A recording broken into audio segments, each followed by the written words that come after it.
नमस्कार. चला आज भारताच्या भूगोलाला आकार देणाऱ्या दोन प्रमुख नदी प्रणालींबद्दल जाणून घेऊया.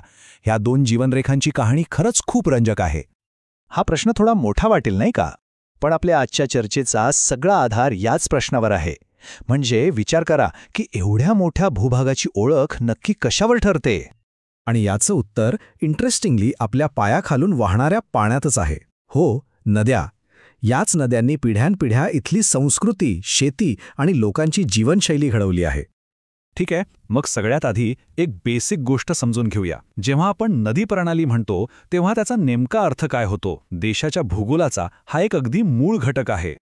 म्हणजे बघा, जेव्हा आपण नदीच्या खोऱ्याबद्दल बोलतो ना, तेव्हा आपण फक्त एका पाण्याच्या प्रवाहाबद्दल बोलत नाही, तर हे एका नदीच्या संपूर्ण कुटुंबासारखं आहे. तिच्या सगळ्या उपनद्या, तिचे फाटे, या सगळ्यांना पाणी पुरवणारा तो संपूर्ण प्रदेश, या सगळ्याचा त्यात समावेश होतो. तर भारतात आपल्याला प्रामुख्याने दोन वेगवेगळ्या प्रकारच्या नदी प्रणाली दिसतात. एक म्हणजे हिमालयातून उगम पावणाऱ्या आणि दुसरी म्हणजे द्वीपकल्पीय पठारावरून वाहणाऱ्या. आणि दोन्हींचं स्वरूप, पात्र, सगळं काही पूर्णपणे वेगळं आहे. चला तर मग पहिल्या प्रणालीकडे वळूया. या आहेत हिमालयातल्या नद्या. तरुण, शक्तिशाली आणि सगळ्यात महत्त्वाचं म्हणजे बारमाही, म्हणजेच वर्षभर वाहणाऱ्या. बरं, मग या नद्यांची ताकद येते तरी कुठून? याचं कारण म्हणजे यांना पाणी मिळण्याचे दोन स्रोत आहेत. एक म्हणजे हिमालयातल्या हिमनद्यांचं वितळणारं पाणी आणि दुसरं म्हणजे पाऊस. यामुळेच त्या वर्षभर तुडुंब भरून वाहतात.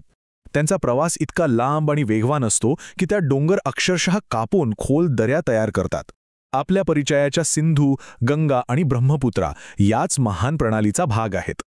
आणि हिमालयीन नद्यांचा हा प्रवास समजून घेण्यासाठी गंगेपेक्षा उत्तम उदाहरण दुसरं कोणतं असणार? चला, तिचा संपूर्ण प्रवास आपण ट्रेस करूया, उगमापासून ते समुद्राला मिळेपर्यंत. गंगेचा प्रवास तर एखाद्या महाकाव्यासारखा आहे. खरंच, गंगोत्री हिमनदीतून ती भागीरथी म्हणून जन्म घेते. मग देवप्रयागला जेव्हा ती अलकनंदेत विलीन होते तेव्हा तिला तिचं खरं नाव मिळतं, गंगा. तिथून पुढे मैदानी प्रदेशात ती यमुनासारख्या अनेक मोठ्या नद्यांना आपल्यात सामावून घेत विशाल होत जाते आणि शेवटी बंगालच्या उपसागरात विसावते. आणि तिथे ती जगातला सर्वात मोठा त्रिभुज प्रदेश म्हणजेच सुंदरबन तयार करते. ओके, तर हिमालयातल्या त्या तरुण आणि शक्तिशाली नद्या आपण बघितल्या. आता वळूया भारताच्या दुसऱ्या, तितक्याच महत्त्वाच्या पण प्राचीन जीवनरेखांकडे. या आहेत द्वीपकल्पीय नद्या. या हिमालयातल्या नद्यांपेक्षा खूप जुन्या आहेत आणि त्यांचं जीवन ते पूर्णपणे पावसावर अवलंबून आहे. आणि या प्रणालीमधली सगळ्यात लांब नदी म्हणजे गोदावरी. ती इतकी मोठी आणि महत्त्वाची आहे की तिला दक्षिण गंगा असंही म्हणतात. पण इथे गंमत आहे. या सगळ्या द्वीपकल्पीय नद्या काही सारख्या नाहीत. त्या पूर्वेकडे वाहतात की पश्चिमेकडे, यावरून त्यांचं स्वरूप ठरतं. नर्मदासारख्या ज्या नद्या पश्चिमेकडे वाहतात त्या अरुंद खचदरीतून जाऊन अरबी समुद्राला मिळतात आणि खाडी तयार करतात. याउलट गोदावरीसारख्या ज्या नद्या पूर्वेकडे वाहतात त्या बंगालच्या उपसागरात एक विस्तीर्ण त्रिभुज प्रदेश तयार करतात. हा फरक खूप महत्त्वाचा आहे. पण या सगळ्या नियमाला एक महत्त्वाचा अपवाद आहे आणि तो म्हणजे कावेरी नदी. ही द्वीपकल्पीय असूनही जवळपास वर्षभर वाहते. असं का? कारण तिला नैऋत्य आणि ईशान्य या दोन्ही मान्सून वाऱ्यांकडून पाणी मिळतं. प्रत्येक नदीचा प्रवास समुद्रातच संपतो, पण गंमत म्हणजे त्यांचा खरा प्रभाव तिथेच सुरू होतो जिथे पाणी, जमीन आणि समाज एकमेकांना भेटतात. चला या संगमाची कहाणी पाहूया. तर नदी समुद्राला कशी भेटते यावरून दोन पूर्णपणे वेगळे भूभाग तयार होतात. पूर्वेकडे वाहणाऱ्या नद्या आपल्यासोबत आणलेला गाळ जमा करून सुपीक त्रिभुज प्रदेश म्हणजेच डेल्टा बनवतात. तर पश्चिमेकडे वाहणाऱ्या नद्या थेट समुद्रात मिसळतात, जिथे खाडी म्हणजेच एस्च्युरी तयार होते. पण थांबा, नद्यांचं काम फक्त भूगोल घडवण्यापुरतं नाही आहे. त्या माणसांमधले संबंधही ठरवतात आणि कधीकधी तर त्या दोन देशांना एकत्र आणणारा एक महत्त्वाचा पूल बनतात. आणि ह्याचं जगातलं सगळ्यात मोठं आणि कदाचित सगळ्यात महत्त्वाचं उदाहरण म्हणजे भारत आणि पाकिस्तान यांच्यातला सिंधू पाणी वाटप करार.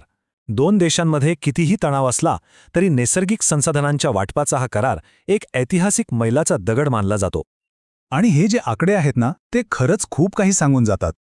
जरी नद्यांची वाटणी 3-3 अशी झाली असली तरी पाण्याच्या एकूण प्रवाहाचा विचार केला तर सुमारे 80% पाणी पाकिस्तानच्या वाट्याला आलं आणि 20% भारताच्या. तर झालं असं की वर्ल्ड बँकेने मध्यस्थी केली आणि एक साधं सोपं सूत्र ठरवलं.